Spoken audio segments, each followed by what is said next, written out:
So hello friends, welcome back to another new video. तो इस video में guys मैं आपको MBA CET 2024 के एग्जामिनेशन का पूरा जो डिटेल में पेपर पैटर्न है वो बताने वाला हूँ। साथ ही में गाइज जब आपकी एक्चुअल एग्जामिनेशन होगी कंप्यूटर पे सेंटर पे, तो उस टाइम गाइज आपको किस टाइप का इंटरफेस देखने को मिलेगा, कहाँ पे क्वेश्चन आएगा, कैसे वहाँ पे ऑप्शंस रहेंगे, साइड में कौन सी चीज़ें आपको देखने को मिलेगी, वो भी मैं आपको इस वीडियो में दिखाऊँगा ताकि आपको पता चल जाए कि किस टाइप से आपका जो पेपर है वो आने वाला है। इसके अलावा गाइज मैं आपको कट ऑफ्स के बारे में थोड़ी बहुत जो इन्फॉर्मेशन है वो दूंगा, जिससे आपको पता चलेगा कि क्या सेफ स्कोर जो है वो आपके लिए रह सकता है। तो वीडियो पूरा एंड तक देखते रहिए ताकि आपको ये सारी जो इन्फॉर्मेशन है वो मिल जाए। तो सबसे पहले गाइज मैं आपको जो पेपर पैटर्न है वो दिखा देता हूँ। तो ये है गाइज CET सेल का ऑफिशियल डॉक्यूमेंट जिसमें पेपर पैटर्न के बारे में डिटेल्स दी हुई है। तो पेपर पैटर्न समझने में बहुत ईजी है। तो कुल मिला के गाइज यहाँ पे आपके 4 सेक्शन रहेंगे। कुल मिला के 200 क्वेश्चंस जो है वो आपको देखने को मिलेंगे पेपर में। एंड पेपर का जो वेटेज है वो भी है गाइज 200 मार्क्स का।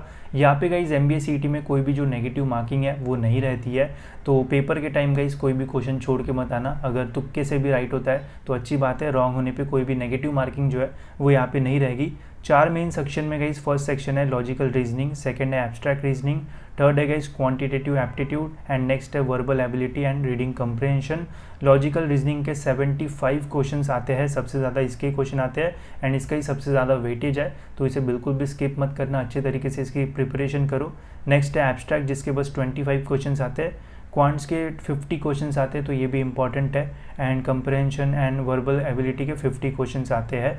तो अगर आपका लॉजिकल रीजनिंग अच्छी तरीके से हो जाता है एंड इन दो में से एक टॉपिक भी बहुत अच्छे से होता है तो आपका इजीली जो स्कोर है वो 100 के ऊपर जो है वो निकल जाएगा। एंड जो लैंग्वेज का मीडियम होता है वो इंग्लिश होता है। पेपर का जो मोड है वो ऑनलाइन रहता है, मीन्स आपको सेंटर पे जाके कंप्यूटर पे बैठ के जो वो एग्जामिनेशन है वो देनी होती है। एंड जो क्वेश्चन टाइप है वो रहता है हमारा MCQ टाइप। ठीक है, तो ये था हमारा बेसिक एग्जामिनेशन का स्ट्रक्चर। एंड सबसे इंपॉर्टेंट चीज़ यहाँ पे ये है कि जो टाइम ड्यूरेशन है वो है बस 150 मिनट्स। 150 मिनट्स में 200 क्वेश्चंस, मतलब एक क्वेश्चन सॉल्व करने के लिए 1 मिनट से भी कम टाइम आपको यहाँ पे जो है वो मिलता है। अब गाइज मैं आपको एक्चुअल पेपर का जो इंटरफेस है वो कैसे रहता है वो भी दिखा देता हूँ ताकि आपको एक आइडिया आ जाए। तो ये है गाइज एक्चुअल पेपर का इंटरफेस, कुछ इसी टाइप का आपको जो पेपर का इंटरफेस है वो देखने को मिलेगा, जिसमें यहाँ पे गाइज आपको जो क्वेश्चन है वो देखने को मिल जाता है। फिर यहाँ पे ऑप्शंस रहता है। अब यहाँ पे MBA CET में एक ट्विस्ट होता है कि यहाँ पे जो ऑप्शंस है वो 4 नहीं होते बल्कि 5 ऑप्शंस होते हैं, जिससे डिफ़िकल्टी लेवल और थोड़ा बहुत जो है वो बढ़ जाता है। बिकॉज 4 ऑप्शंस रहते हैं तो अगर वहाँ पे हम एलिमिनेशन का मेथड वगैरह लगाते हैं तो जल्दी आंसर मिल जाता है, बट 5 ऑप्शन में थोड़ी जो कॉम्प्लिसिटी है वो और बढ़ जाती है एंड थोड़ा डिफिकल्ट जो है वो लगना शुरू हो जाता है। तो यहाँ पे 5 ऑप्शंस आपको जो है वो पेपर में देखने को मिल जाएंगे। साथ ही में गाइज राइट हैंड साइड पे यहाँ पे आपको अपना पूरा जो डैशबोर्ड है वो देखने को मिलेगा, जिसमें पता चलेगा कितने आंसर्स आपने मतलब दिए है, मतलब टिक किया है, कितने आंसर्स आपने टिक नहीं किए हैं। अगर आपने विजिट ही नहीं किया है क्वेश्चन में तो ये आपको यहाँ पे जो है वो देखने को मिल जाएगा। जैसे ये टेस्ट है तो यहाँ पे सपोज मैं इस पर क्लिक करता हूँ एंड सेव एंड नेक्स्ट करता हूँ तो ये क्वेश्चन मैंने सॉल्व किया तो यहाँ पे ग्रीन हो जाएगा। फिर मैं यहाँ पे सेकंड क्वेश्चन पे आ चुका हूँ। अब मैं सेकंड से डायरेक्ट 18 पे जाता हूँ तो बाकी सारे जो है वो ग्रे रहेंगे, मतलब हमने वहाँ पे कभी विजिट ही नहीं किया।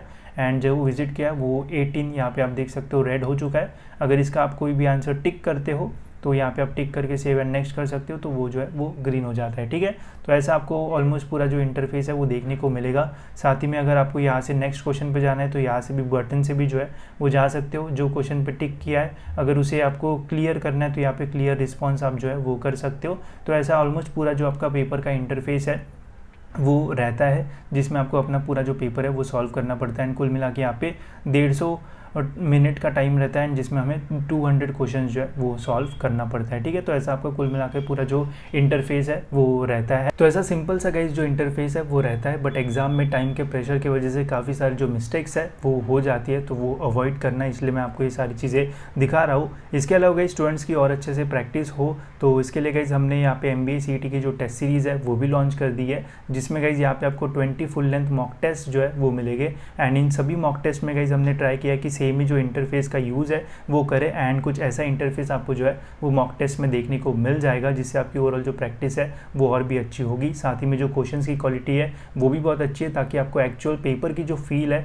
वो यहाँ पे आए एंड आपकी जो प्रिपरेशन है वो और अच्छी तरीके से हो। इसके अलावा गाइस जब आप मॉक टेस्ट में जो पेपर है वो सबमिट करोगे तो यहाँ पे गाइस आपको एक डिटेल पूरा जो स्कोर कार्ड है वो मिलेगा, जिसमें आपको पता चलेगा कि कितने क्वेश्चंस आपने सॉल्व किए, कितना टाइम आपने लिया, कौन से राइट थे, कौन से आपने स्किप किए, इसके अलावा गाइज यहाँ पे आपको जो सॉल्व आंसर्स है वो भी मिलेंगे। सपोज अगर आपका कुछ गलत हो जाता है तो उसका राइट आंसर क्या था, तो वो भी गाइज यहाँ पे आपको जो है वो देखने को मिल जाएगा। तो ये जो टेस्ट सीरीज़ है वो आपके लिए बहुत ही अच्छी रह सकती है। एंड 20 मॉक टेस्ट है, तो इसमें गाइज आप कुछ मॉक टेस्ट सीरीज़ में कुछ आपके एक्स्ट्रा ट्रिक्स वगैरह जो है वो भी ट्राई कर सकते हो, जिससे आपके ओवरऑल जो मार्क्स है वो बढ़ सकते हैं। बिकॉज यहाँ पे MBA के एग्जाम में कोई भी नेगेटिव मार्किंग नहीं है, तो जो आंसर्स आपको नहीं आ रहे हैं वहाँ पे आप एलिमिनेशन मेथड या फिर ट्रिक्स वगैरह लगा के अपने जो आंसर्स है वो निकाल सकते हो। तो वो सारी चीज़ें भी गाइज आप ये जो है वो ट्राई कर सकते हो। नंबर ऑफ जो टेस्ट है वो ज़्यादा है यहाँ पे। तो अभी गाइज अगर आप इसे बाय करते हो तो अभी इनका प्राइस है 1500 रुपीज़, बट यहाँ पे गाइज हमने एक जो डिस्काउंट है वो भी रखा है। तो चेकआउट करते समय गाइज यहाँ पे चेकआउट पे जब आप क्लिक करोगे एंड नेक्स्ट करोगे गाइज, तो यहाँ पे आपको सिलेक्ट प्रोमो कोड का जो ऑप्शन है वो मिलेगा। एंड ये प्रोमो कोड है IMKS। इसे गाइज अप्लाई के बटन पे जो है वो क्लिक कर देना, तो आपको ये सेम मॉक टेस्ट सीरीज़ जो है वो 520 रुपीज़ में जो है वो मिल जाएगी। एंड ये सारी 20 मॉक टेस्ट का एक्सेस जो है वो आपको मिल जाएगा, जिससे ओवरऑल जो आपकी प्रिपरेशन है वो और भी अच्छे तरीके से जो है वो हो जाएगी। इसके अलावा गाइज मैंने वीडियो के स्टार्टिंग में आपको बताया था कि मैं आपको कट ऑफ्स के बारे में भी थोड़ी जो इन्फॉर्मेशन है वो दूंगा। तो जैसे गाइज मेरे पास डेटा है, तो MBA के बहुत सारे कॉलेजेस है, आपको भी पता है 300 से भी ज़्यादा कॉलेजेस जो है वो अवेलेबल है MBA के। एंड इन कॉलेजेस में से गाइज कुछ कॉलेजेस ऐसे हैं जो कि बहुत अच्छे हैं एंड जिनका जो फीस स्ट्रक्चर है वो भी बहुत कम है। एंड ROI जो प्लेसमेंट स्टैटिस्टिक्स है वो भी बहुत अच्छे है, जैसे JBIMS हो गया, सिडनम हो गया, वेलिंकर हो गया, COEP टॉप 10 कॉलेजेस तो बहुत अच्छे है जहाँ पे आप एडमिशन ले सकते हो कम प्राइस में, साथ ही में प्लेसमेंट भी यहाँ पे अच्छे होता है। बट वही अगर हम ओपन का कट ऑफ देखते हैं या फिर कैटेगरी का भी कट ऑफ अगर आप देखोगे तो टॉप 10 कॉलेजेस का जो कट ऑफ है वो अच्छा खासा हाई जाता है। ऑलमोस्ट अगर आपको टॉप 3 कॉलेजेस में चाहिए तो 99 के ऊपर ही आपको जो परसेंटाइल है वो रहना चाहिए। फिर टॉप 10 में चाहिए तो 96, 97 ऐसा स्कोर करना पड़ेगा, तभी जाके आपको अच्छे कॉलेजेस जो है वो मिल पाएंगे। तो इसके लिए गाइज अगर मैं आपको एक सेफ स्कोर बताऊँ तो अगर आपको अच्छे कॉलेजेस चाहिए तो 140, 150 मार्क्स आपको जो है वो यहाँ पे स्कोर करना पड़ेगा, जिसके लिए आपको 140, 150 क्वेश्चंस जो है वो राइट सॉल्व करना पड़ेगा। ठीक है, तो थोड़ा बहुत जो है ये आपके लिए डिफ़िकल्ट हो सकता है, तो आपका जो टारगेट है वो ये रहना चाहिए, तभी जाके गाइज आपको जो अच्छे कॉलेजेस है वो मिलेंगे। जितने ज़्यादा मॉक टेस्ट दोगे, जितना अच्छा प्रिपरेशन करोगे, उतने ही चांसेस आपके बढ़ेंगे इतना स्कोर निकालने के। एंड तभी जाके गाइज आपको अच्छे कॉलेजेस जो है वो मिल सकते हैं, बिकॉज अच्छे कॉलेजेस के लिए कॉम्पिटिशन ज़्यादा होता है एंड फिर परसेंटाइल भी जो है वो आपको ज़्यादा रहेंगे। तो अगर टॉप 10 चाहिए तो इतना स्कोर अगर आप निकालते हो तो सेफ स्कोर आपके लिए जो है वो रहेगा, परसेंटाइल आपके जो है वो अच्छे बनेंगे। इसके नीचे भी अगर आपका जाता है 120, 130, वो भी एक डिसेंट स्कोर रहेगा, उसमें भी अच्छे कॉलेजेस आपको जो है वो मिल सकते हैं। इतना तो एटलीस्ट ट्राई करो, अगर आपकी ज़्यादा प्रिपरेशन नहीं है 100 मार्क्स के ऊपर, मीन्स 100 क्वेश्चन आप अच्छे से सॉल्व करो, ताकि आपको अच्छे से अच्छा जो कॉलेज है वो मिल जाए। बाकी काउंसलिंग के टाइम मैं आपको डिटेल में बताऊंगा कि कौन से कॉलेजेस अच्छे हैं एंड कहाँ पे एडमिशन आपको जो है वो लेना चाहिए। ठीक है, तो इस वीडियो में इतना गाइस, होप सो आपको ये वीडियो इन्फॉर्मेटिव लगा होगा। टेस्ट सीरीज़ की लिंक आपको डिस्क्रिप्शन में मिल जाएगी, वहाँ से आप जो कोर्स है वो ले सकते हो। तो मिलते गाइस ऐसे ही और एक इन्फॉर्मेटिव वीडियो में।